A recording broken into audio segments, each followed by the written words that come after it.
Selamat datang dalam pertemuan kali ini. Kita akan membahas mengenai pricing atau penetapan harga.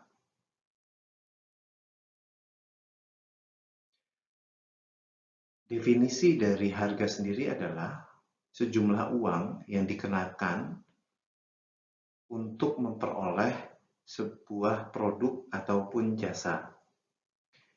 Ini menggambarkan total dari seluruh nilai yang konsumen serahkan agar dapat memperoleh manfaat dari penggunaan produk atau jasa.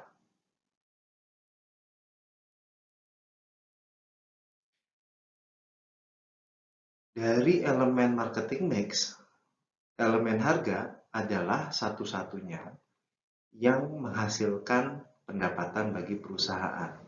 Sedangkan elemen yang lain merupakan komponen biaya.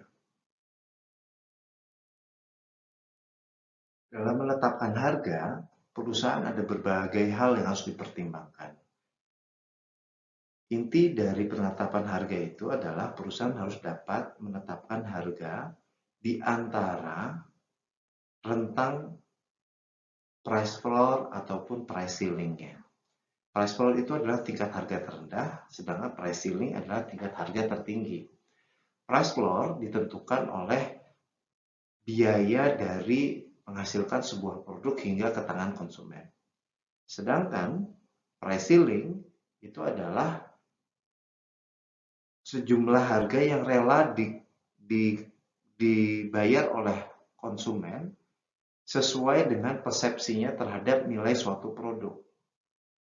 Dan ada beberapa hal yang lain yang dipertimbangkan, seperti faktor internal dan eksternal, baik itu strategi pemasaran, tujuan dari pemasaran, dan juga bauran pemasaran. Selain itu ada faktor eksternal seperti sifat dari pasar sendiri dan juga permintaan yang ada di pasar. Selain itu juga strategi dari pesaing dan juga tingkat harga dari pesaing.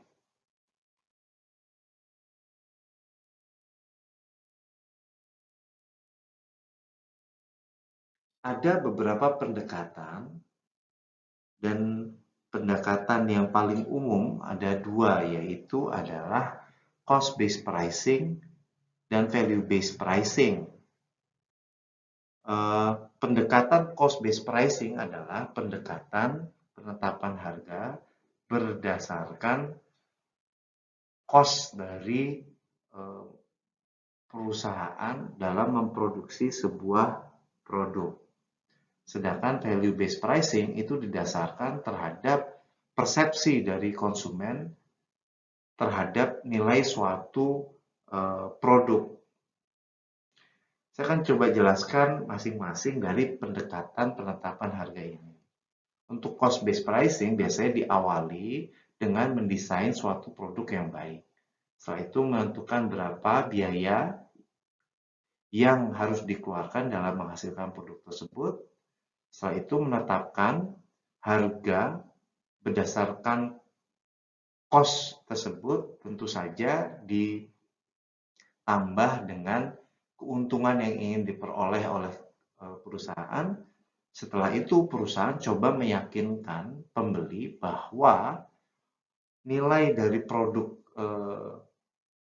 tersebut sesuai dengan harga yang ditetapkan oleh perusahaan. Sedangkan untuk pendekatan value-based pricing, yang pertama kali dilakukan oleh perusahaan adalah coba mengukur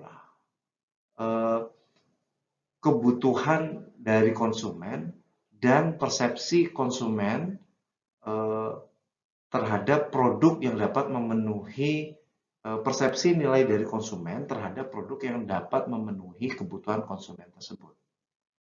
Setelah itu, perusahaan menetapkan berapa harga yang sesuai dengan persepsi konsumen terhadap nilai suatu produk tersebut.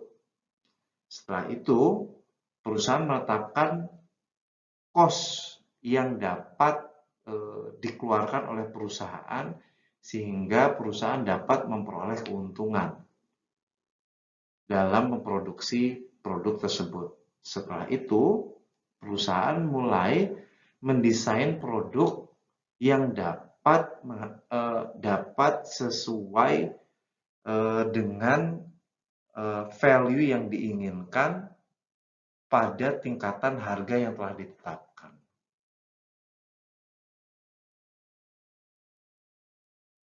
Berdasarkan pendekatan penetapan harga yang telah dijelaskan pada slide sebelumnya, maka strategi perusahaan dalam penetapan harga dapat dibagi menjadi 3, yaitu adalah value-based pricing, good value pricing, dan value-added pricing. Di mana value-based pricing berarti dasar dalam penetapan harga yaitu adalah persepsi konsumen terhadap value atau nilai suatu produk.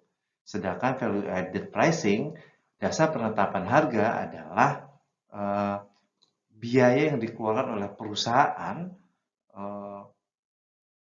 dalam memproduksi dan menyampaikan produk tersebut ke tangan konsumen. Sedangkan good value pricing adalah bagaimana perusahaan dapat mengkombinasikan antara harga dan kualitas sehingga harga yang diberikan itu sesuai dengan kualitas yang disampaikan kepada konsumen melalui produk yang dijual. Sehingga konsumen merasa dapat memperoleh harga yang terbaik untuk kualitas tersebut. Dapat dilihat di sini bahwa pendekatan good value pricing merupakan pendekatan yang berada di antara value-based pricing maupun value-added pricing. Salah satu faktor yang juga mempengaruhi penetapan harga adalah titik impas atau break-even analysis. Di sini perusahaan coba untuk mengetahui berapakah jumlah produk yang terjual sehingga investasi yang dikeluarkan oleh perusahaan dapat ditutupi dari penjualan tersebut. Nah, ini tentu saja mempengaruhi keputusan perusahaan untuk menetapkan harga. Saya akan coba jelaskan secara singkat. Dapat dilihat di sini, ini adalah kurva dari biaya tetap. Nah, perusahaan mengeluarkan biaya tetap plus biaya variabel. Di mana biaya tetap dan biaya variabel menjadi total biaya atau total cost. Nah, kurva total cost ini akan berpotongan dengan kurva dari total revenue atau pendapatan total. Perpotongan dari dua kurva tersebut merupakan titik impas atau break even dari suatu produk. Nah, dari sini kita dapat lihat bahwa titik di mana perusahaan mencapai titik impas itu apabila perusahaan menjual produk tersebut dari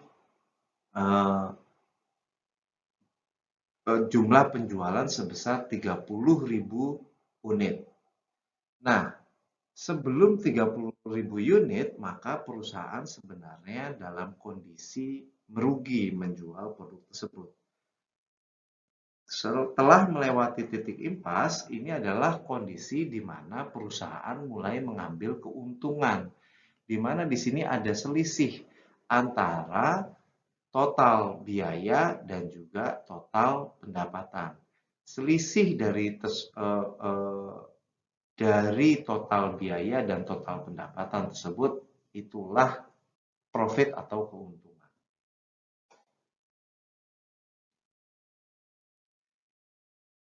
Salah satu yang juga dipertimbangkan dalam menentukan harga yaitu adalah tingkat persaingan dari pasar di mana perusahaan tersebut coba menjual produknya. Ada 4 jenis pasar berdasarkan tingkat persaingan, yaitu adalah pasar persaingan sempurna, pasar monopolistik, oligopolistik, dan juga monopoli. Saya akan coba jelaskan secara sederhana untuk masing-masing pasar tersebut. Yang pertama adalah pasar persaingan sempurna, di mana dalam pasar persaingan sempurna ini antara pembeli dan penjual itu memiliki kekuatan yang sama, yaitu ini adalah kondisi di mana jumlah penjual itu banyak dan juga jumlah pembelinya juga banyak. Ini adalah kondisi di mana perusahaan tidak akan mudah untuk memperoleh keuntungan yang signifikan. Karena apa? Karena dalam pasar ini kondisi persaingannya cukup tinggi. Sehingga keleluasaan perusahaan untuk menentukan harga juga semakin rendah. Sedangkan untuk pasar monopolistik, yaitu adalah suatu kondisi di mana walaupun penjualnya cukup banyak, namun setiap produk itu memiliki diferensiasi. Nah, diferensiasi tersebutlah yang membuat perusahaan memiliki keleluasaan dalam menentukan harga karena konsumen mempersepsikan produk-produk tersebut itu berbeda. Seperti contohnya adalah bagaimana konsumen mempersepsikan pasta gigi untuk gigi sensitif dan juga pasta gigi biasa. Walaupun sama-sama pasta gigi, namun produk tersebut dipersepsikan sebagai dua produk yang jauh berbeda. Oleh karena itu, ada perusahaan-perusahaan tertentu yang berfokus pada pasta gigi untuk gigi sensitif. Sedangkan untuk oligopolistik adalah suatu kondisi di mana jumlah penjual itu tidaklah banyak. Terdapat beberapa penjual, sedangkan jumlah pembelinya itu banyak. Nah, di sini adalah kondisi di mana perusahaan itu memiliki kekuatan yang lebih besar dibandingkan pembeli dalam menentukan harga. Kenapa? Karena di sini tingkat persaingannya antar perusahaan itu dimungkinkan cukup rendah. Kenapa? Karena jumlah perusahaan yang bersaing juga tidak banyak, maka memudahkan perusahaan untuk bersepakat atau memudahkan perusahaan untuk secara alamiah bersama-sama menentukan harga walaupun tidak ada kerjasama yang tertulis ataupun formal. Sedangkan untuk pasar yang terakhir yaitu pasar monopoli, jelas di sini karena penjualnya adalah hanya satu perusahaan, maka di sini tingkat persaingannya sangat rendah dan kekuatan penjual dalam menentukan harga juga sangat tinggi. Dan terdapat ketergantungan dari pembeli atau konsumen terhadap produk yang dihasilkan oleh satu perusahaan tersebut.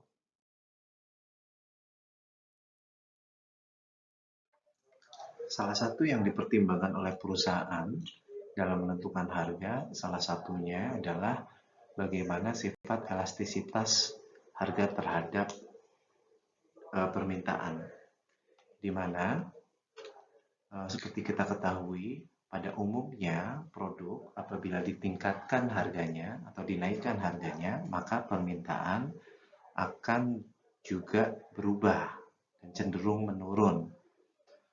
Oleh karena itu, perusahaan mempertimbangkan ini ketika perusahaan meningkatkan harga suatu produknya.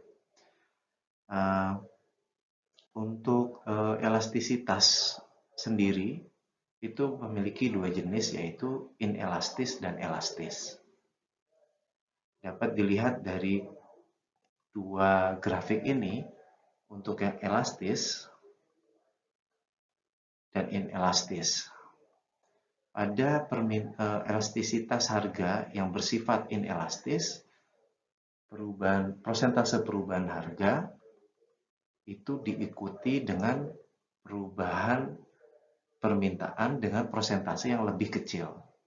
Sedangkan untuk elastisitas yang bersifat elastis, itu persentase perubahan harga akan diikuti dengan persentase perubahan permintaan yang lebih besar.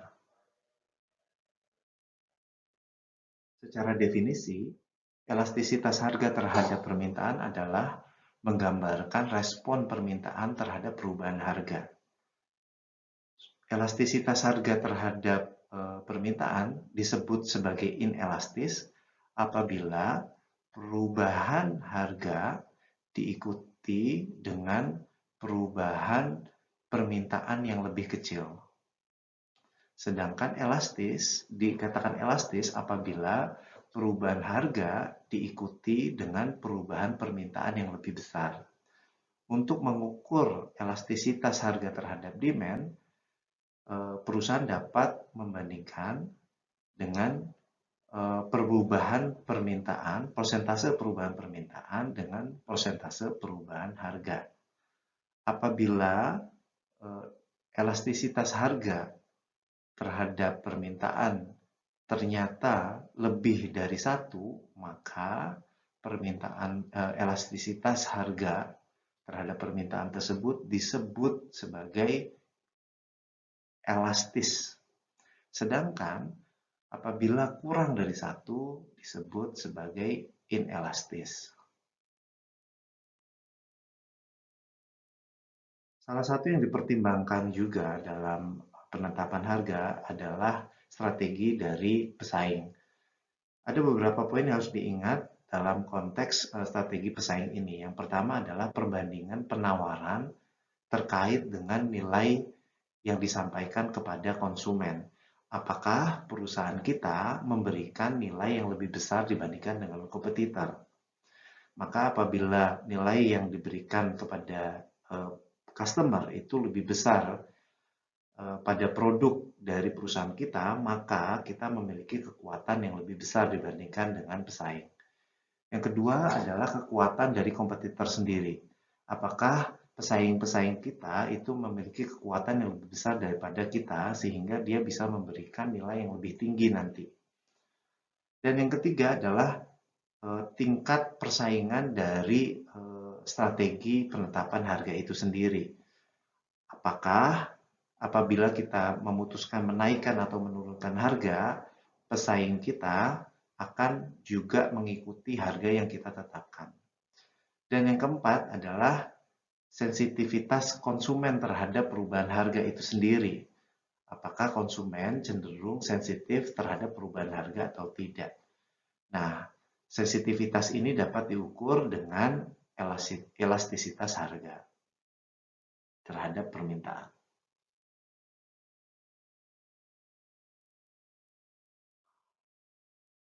Ada beberapa hal eksternal juga yang membuat perusahaan harus mempertimbangkan hal-hal tersebut dalam melakukan penetapan harga. Yang pertama adalah kondisi ekonomi, karena kondisi ekonomi menggambarkan kemampuan konsumen untuk membeli produk-produk kita.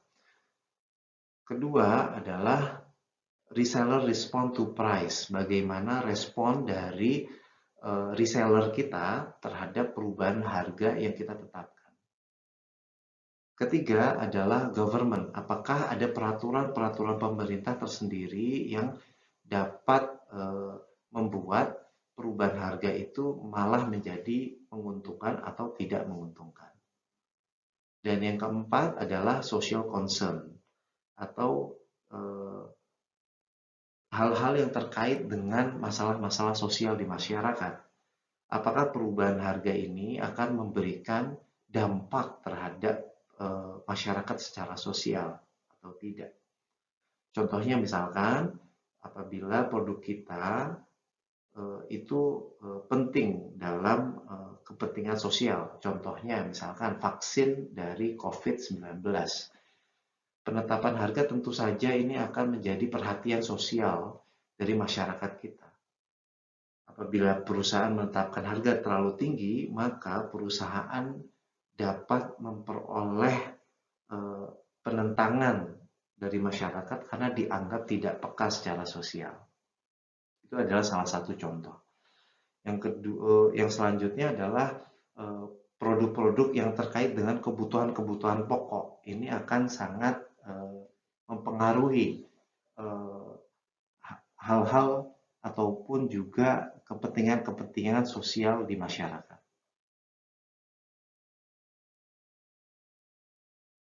Strategi penetapan harga terdapat dua strategi besar, yaitu adalah market skimming pricing dan market penetration pricing. Apabila perusahaan melakukan market skimming pricing, yaitu perusahaan menetapkan suatu harga yang memberikan margin yang cukup tinggi, sehingga ketika pesaing masuk dengan produk yang sejenis, perusahaan sudah memperoleh keuntungan yang diharapkan oleh perusahaan itu. Sedangkan market penetration pricing, ini kecenderungan adalah perusahaan menetapkan suatu harga yang cukup bersaing, sehingga pasar itu menjadi menerima produk dari perusahaan dengan baik, dan mayoritas konsumen juga akan memilih produk dari perusahaan kita, sehingga pasar akan jenuh atau dipenuhi oleh produk yang dimiliki oleh perusahaan kita, sehingga pesaing menjadi tidak tertarik untuk masuk kepada pasar yang sudah kita masuki. Karena kebanyakan dari konsumen sudah terbiasa menggunakan produk dari perusahaan kita. Jenis strategi penetapan harga yang lain adalah sebagai berikut. Product line pricing, di mana di sini perusahaan menetapkan harga yang berbeda untuk jenis produk yang sama. Contohnya seperti produk handphone. Untuk seri-seri tertentu ditentukan harganya lebih rendah dibandingkan seri yang lain sesuai dengan tingkat kualitas dan fiturnya. Contohnya misalkan untuk Samsung seri J, seri A, dan seri S tentu saja memiliki tingkat harga yang berbeda untuk produk handphone tersebut, disesuaikan dengan tingkat kualitas dan fitur yang ditawarkan. Selanjutnya adalah optional product pricing. Di sini perusahaan memberikan opsi-opsi untuk konsumennya terkait penjualan produknya, sehingga dapat memperoleh keuntungan tambahan dari penjualan produk tersebut. Contohnya adalah apabila kita membeli produk kendaraan, perusahaan memberikan opsi untuk aksesoris maupun fitur-fitur tambahan dari kendaraan yang kita beli tersebut. Nah, fitur-fitur maupun aksesoris tersebut dapat menambah keuntungan perusahaan, sehingga produk kendaraannya dapat bersaing dengan kendaraan yang lain, namun perusahaan tetap memperoleh keuntungan dari penjualan aksesoris maupun fitur-fitur tambahannya. Untuk captive product pricing, di sini perusahaan menjual produk utamanya dengan murah, tetapi untuk produk yang menyertai produk tersebut itu dijual dengan margin yang cukup signifikan. Contohnya adalah penjualan printer dan tinta printer. Seperti kita ketahui, printer dari komputer itu biasanya dijual dengan harga yang bersaing satu sama lain, dengan harapan konsumen akhirnya memilih produk yang perusahaan kita keluarkan. Namun margin yang diperoleh terbesar itu malah berasal dari tinta yang dijual. Karena ketika konsumen membeli printer, pada akhirnya ketika tintanya habis, konsumen tersebut tetap terus harus membeli tinta agar dapat menggunakan produk tersebut. Sedangkan selanjutnya adalah by product pricing. Contoh yang sederhananya adalah ketika perusahaan itu menghasilkan misalkan daging untuk dikonsumsi oleh manusia. Nah, produk utamanya adalah daging yang dikonsumsi oleh manusia. Karena persaingannya cukup ketat, maka perusahaan harus bersaing di produk daging yang dikonsumsi oleh manusia tersebut. Nah, untuk memperoleh keuntungan, maka perusahaan mengolah lagi daging-daging sisa untuk dijadikan misalkan makanan kucing ataupun makanan anjing atau makanan peliharaan yang lain, sehingga perusahaan dapat memperoleh margin dari pengolahan sisa-sisa daging tersebut, sehingga produk utamanya yaitu produk daging yang dikonsumsi oleh manusia dapat memperoleh harga yang bersaing. Dan yang selanjutnya adalah product bundle pricing, di mana di sini perusahaan menjual dengan harga yang lebih bersaing apabila konsumen membeli produk dengan paket tertentu atau kita sering sebut produk bundle. Di sini misalkan apabila konsumen tersebut membeli layanan operator tertentu, maka konsumen dapat memperoleh potongan harga untuk produk handphone tertentu. Nah, di sini konsumen harus membeli kedua produk itu secara bersamaan sehingga memperoleh harga yang lebih baik.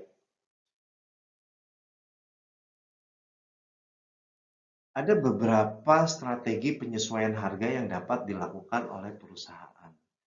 Yang pertama adalah discount and allowance pricing, di mana di sini perusahaan dapat memberikan diskon ataupun juga cashback untuk pembelian suatu produk tertentu. Yang kedua adalah segmented pricing, di mana di sini perusahaan menetapkan harga-harga yang berbeda untuk segmen-segmen yang berbeda, sehingga perusahaan dapat memperoleh margin di segmen tertentu yang lebih besar, sedangkan perusahaan dapat mengorbankan margin dengan memperoleh margin yang lebih kecil di segmen yang lain.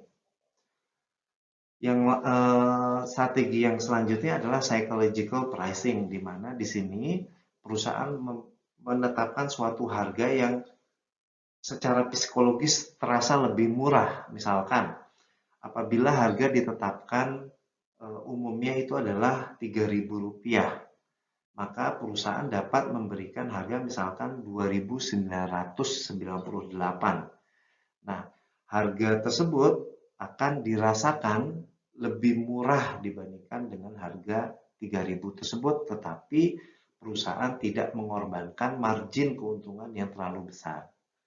Yang selanjutnya adalah promotional pricing. Misalkan contohnya pada momen tahun baru perusahaan menetapkan suatu harga-harga yang khusus untuk momen tahun baru tersebut pada produknya, atau juga perusahaan dapat memberikan harga yang lebih murah saat produk tersebut pertama kali dikeluarkan oleh perusahaan, dan seiring dengan berjalannya waktu maka harga akan dikembalikan secara normal. Yang selanjutnya adalah geographic pricing, di mana di sini perusahaan menetapkan harga yang berbeda untuk wilayah geografis yang berbeda sesuai dengan kesulitan logistik maupun juga kondisi ekonomi dari masyarakatnya. Yang selanjutnya adalah dynamic pricing. Di sini pada dynamic pricing, perusahaan dapat menetapkan harga secara dinamis sesuai dengan kondisi permintaan dan supply dari produk tersebut. Contoh yang paling mudah misalkan untuk tiket pesawat, di mana tiket pesawat itu berubah-berubah seiring dengan berjalannya waktu sesuai dengan kondisi permintaan saat itu. Sedangkan yang selanjutnya adalah international pricing. Di sini perusahaan dapat menetapkan suatu harga yang merata sesuai dengan standar perusahaan tersebut. Contohnya misalkan seperti ini. Perusahaan dapat menetapkan suatu harga tertentu terhadap suatu produk yang dijual di beberapa negara.